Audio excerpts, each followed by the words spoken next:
اب یہ سوال نہیں رہ گیا، یہ سوالیہ نشان بھی نہیں رہ گیا، اب یہ المیہ بن چکا ہے۔ المیہ یہ ہے کہ عدالت کہتی ہے، چیف جسٹس کہتے ہیں، چیف جسٹس ہائی کورٹ کہتے ہیں، ہائی کورٹ کا جج کہتا ہے، وہ چیخ چیخ کر کہہ رہا ہے کہ میں نے جو حکم نامہ دیا ہے اس کی قانون کے مطابق اس پہ عمل درآمد کیا جائے، لیکن باقی تمام معاملات الگ ہیں۔ آپ یہ دیکھیں کہ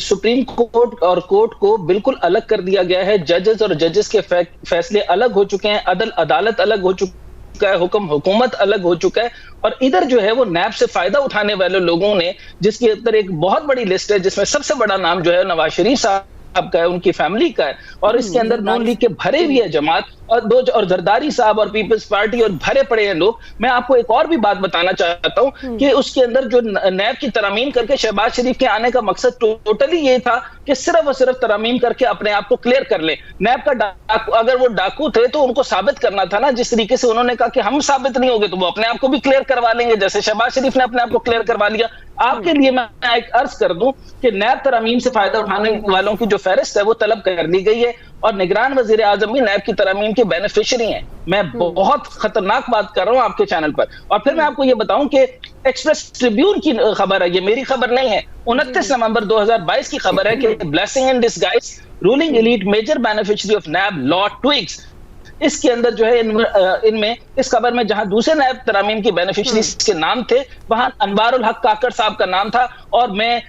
کلیئرلی آپ کو یہ بتا رہا ہوں، یہ خبر ہے۔ اچھا، اس کے علاوہ میں بہت سارے نام ہیں، تو اگر آپ کہیں گی تو میں دے دوں گا، لیکن آپ طریقہ کار چیکیے کہ نیب کو ترامیم کرنے کے لیے انہوں نے کہا کہ اس کا طریقہ کار یوں کر لیجئے، میں اکنامک ٹرمز میں بھی بتا رہا ہوں کہ 50 جو کروڑ تک کی جو کرپشن ہے، یعنی اس کو 49.5 تک کرپشن کر لیں، یعنی 50 کروڑ کی جو حد ہے اس سے کم کی کرپشن کر لیں، 2 حصوں میں کر لیں، 3 حصوں کی کر لیں، لیکن اگر آپ نے اکٹھے 1 ارب کی کرپشن آپ کی پکڑی گئی تو پھر نیب آپ کے اوپر سختی کر سکتی ہے۔ لیکن پوائنٹ تو یہاں سے سب ختم ہو گیا۔ آپ مجھے بتائیں کہ میاں نواز شریف، آصف علی زرداری، مولانا فضل الرحمان، مریم نواز، فریال طالپور، اسحاق ڈار، خواجہ محمد آصف، خواجہ سعد رفیق، رانا ثناء اللہ، جاوید لطیف، سو اینڈ سو فورتھ، یہ سارے کے سارے نیب زدہ نہیں ہیں۔ اگر یہ نیب زدہ نہیں ہے اور انہوں نے اپنے نیب کے کیسز کلیئر نہیں کروائے، اور یہ اگر وزیر اعظم بن سکتے ہیں اور نواز شریف آنے کے لیے تیار ہو سکتے ہیں، جو بھگوڑے ہیں، اور بھگوڑے ہونے کے بعد اگر وہ تشریف لا سکتے ہیں، تو پرویز الہی کو، جس کے اوپر ابھی کوئی کیس ثابت نہیں ہے، اس کو کس بنیاد کے اوپر آپ جو ہے وہ بار بار جیل میں بند کر رہے ہیں؟ بالکل آپ کی بات صحیح ہے ڈاکٹر صاحب، لیکن میرا یہاں پر ایک پوائنٹ ہے جو کہ میں نے اپنے سوال میں بھی یہی پٹ کیا۔ میرا پوائنٹ یہ ہے کہ یہی اگر نیب نے پکڑا جب پاکستان تحریک انصاف کا دور تھا، نون لیگ کے رہنما، سینئر رہنما، پاکستان پیپلز پارٹی، لیکن ان پر ثابت کچھ نہیں ہوا، کیوں؟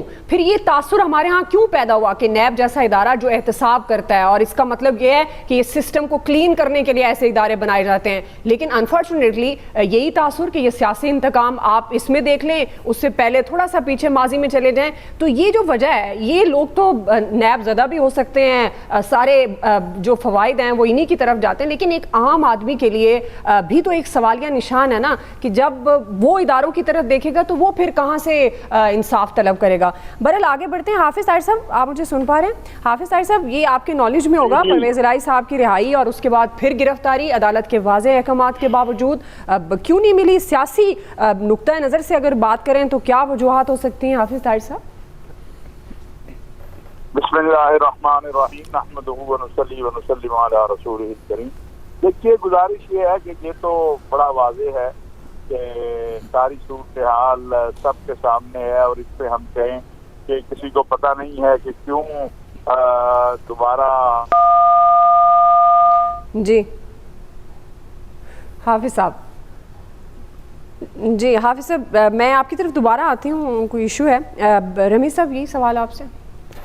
دیکھیے، مسئلہ یہ ہے کہ اب ہمیں تو ایک چیز کنسسٹنٹلی نظر آ گئی ہے کہ عدالتوں کے فیصلے جو کہ اپنی مرضی کے مطابق نہیں ہوتے ان کو نہیں مانا جاتا، starting from 90 days elections to this، اور یہ تو بہت پرٹیکولر اور بڑے پریسائز آرڈرز تھے کہ ابھی ان کی دوبارہ ری اریسٹ کی کسی بھی گنجائش کو قانون کے اندر اس کے اندر نکال دیا گیا، جب یہ کہا گیا کہ ان کو گھر تک پہنچانا ہے، لیکن درمیان میں اریسٹ کرنا، اور اریسٹ بھی اسلام آباد پولیس کی طرف سے کرنا، ایک چیز تو بہرحال واضح کرتا ہے کہ جو پہلے امپریشن پنجاب اور پنجاب حکومت حکومت جو کیئر ٹیکر سیٹ اپ ہے اس کے اندر تھا کہ جناب یہ کسی کی بی ٹیم ہے. اب میرا خیال یہی امپریشن جو ہے وہ سینٹرل جو فیڈرل گورنمنٹ کی ٹیم ہے کیئر ٹیکر سیٹ اپ وہاں پہ ہے ان کے حوالے سے ہوگا, کیونکہ دیکھیے مینٹیننس آرڈر جو پبلک مینٹیننس آرڈرز ہے یہ ایم پی او اور دوسرا ہمارا جو کانسٹیٹیوشن آرٹیکل 10 وہ ایک چیز بہت واضح کرتا ہے کہ جب تک کوئی ایک انسان انٹیگریٹی, سیکیورٹی اور لا اینڈ آرڈر کو خطرہ نہیں درپیش ہوتا تب تک اس کی اریسٹ یا ڈیٹینشن کسی صورت اس طرح کے قانون کے تحت نہیں ہو سکتی, لیکن بہرحال ہوئی. اب اس کے علاوہ بات یہ ہے کہ جو بات ڈاکٹر صاحب نے کی ریگارڈنگ نیب لاز, اس کے حوالے سے میں کچھ کہنا چاہوں گا. خالی نیب لاز کے اندر یہ امینڈمنٹ جو ہے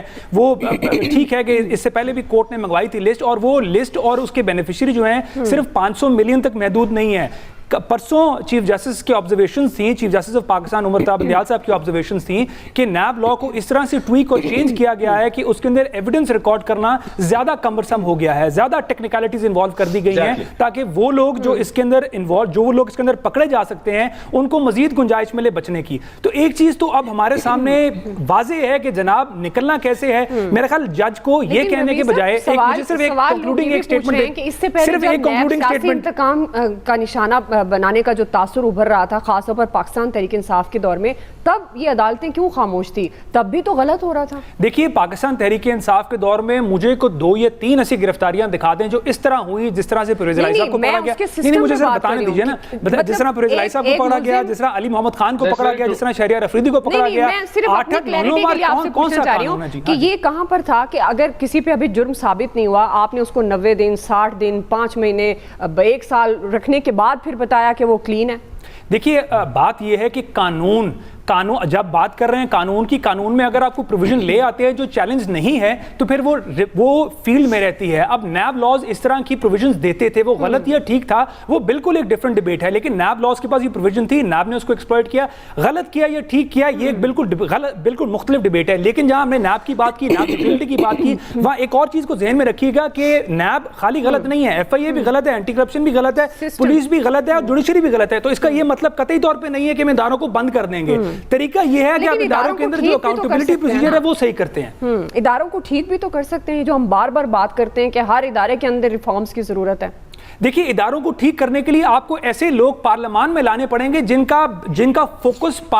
پارلیمنٹری ایکسرسائز یعنی کہ لیجسلیٹو ورک پہ ہوگا. جب آپ کا ٹوٹل فوکس ڈیولپمنٹ فنڈ پہ ہوگا, جس کا ہمیں بتایا گیا کہ ڈیولپمنٹ فنڈ کا فائدہ یہ ہے کہ 1 کروڑ روپیہ لاؤ تو 10 کروڑ روپیہ جیب سے پاؤ, کیونکہ آگے آپ نے الیکشن لڑنا ہے, تو پھر قطعی طور پہ ایسے لوگوں سے امید نہ کریں. وہ بھی تو پورا کرنا ہے نا. نہیں پھر خرچہ پورا پھر کر رہے ہیں نا, پھر میں اور آپ بجلی کی صورت میں خرچہ دے رہے ہیں, میں اور آپ پیٹرول کے اندر وہ خرچہ دے رہے ہیں. ایک عام پاکستانی کو تو فرینکلی انہوں نے ڈیفالٹ کر دیا ہے. پاکستانی حکومت کو آن پیپرز بچا لیا, لیکن بندہ ڈیفالٹ پاکستان کا ہو گیا. میں آتی ہوں عمار صاحب, آپ سے بھی کامنٹ لوں گی, ڈاکٹر صاحب آپ سے بھی, لیکن اس سے پہلے حافظ طاہر صاحب اپنی بات مکمل کر لیں پلیز. حافظ طاہر صاحب اپنی بات مکمل کیجیے گا. میں اب یہ سن رہا ہوں, بات یہ ہے کہ میں نے کئی بار اپنے اس پروگرام میں کہا کہ ہماری سیاسی قیادت نے کچھ نہیں سیکھا. یہ جب اقتدار سے باہر ہوتے ہیں اس وقت کہتے ہیں